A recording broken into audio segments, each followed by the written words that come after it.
Hi, my name is Abith. I'm an artist based out of Portland, Maine, and I'm going to be showing you how to play with line weight using charcoal. So line weight is the thickness or thinness of a line as well as the amount of pressure that you apply to the line. And that might sound a little bit complicated, but it's really not. Basically, this is what line weight is. There's a really boring circle where I didn't play with line weight at all.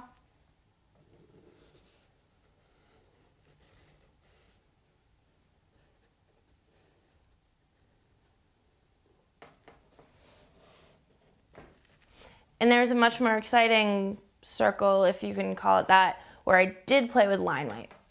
So to change around your line weight is just a great way to make a drawing more interesting.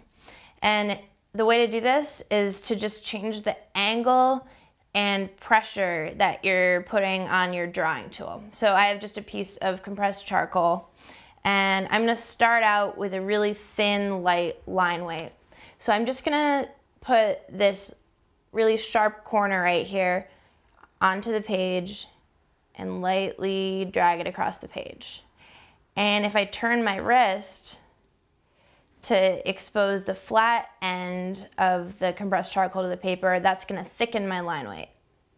Now, if I push down harder, I'm gonna break the charcoal, but I'm also, if I'm pushing down a little bit less hard so I don't break it, it's also gonna just make the line really nice and dark and sharp looking. So actually the nice thing about when a piece of charcoal breaks is you get a nice, fresh, sharp corner.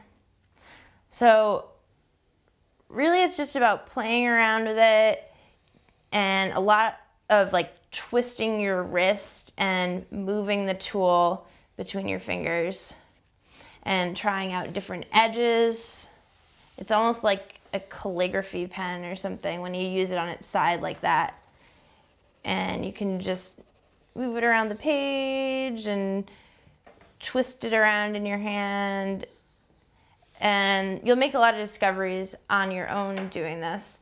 Try out some different tools, maybe a piece of vine charcoal, and try to make a line as light as you possibly can, barely holding the tool and barely even putting any pressure on the page. And you can get a beautiful faint line by doing that. And then try to push as hard as you possibly can without breaking it until the charcoal just crumbles onto the page. Try to make the broadest line you possibly can, or the thinnest. Keep going for extremes. You know, try to push the line as much as possible in one direction or the other. My name is Abith, and I just showed you how to play with line weight using charcoal.